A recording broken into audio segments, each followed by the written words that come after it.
Simulan na ang pagluluto. Mantika, sibuyas, bawang, dilis na maliliit. Lagyan natin ng alamang. 2 kutsara siguro, pwede yan. Para sa tingin nyo, pwede na mga kaotis, lagyan natin itong sigarilyas. Paminta, chicken powder. Legal na ba ito mga kaotis? Patis. Coco Mama, unang piga, fresh gata. 1 cup ng tubig mga kaotis. Ganyan na yan mga kaotis. Lagyan nyo na pong siling talagang. Sabay, palag-palag na yan.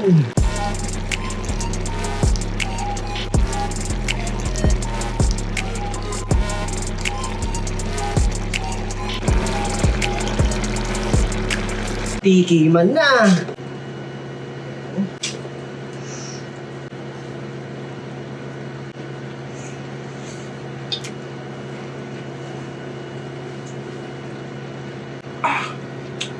Ingat. Ingat pala nun. Ang sarap. Mga kaotis, try nyo to. Palag-palag.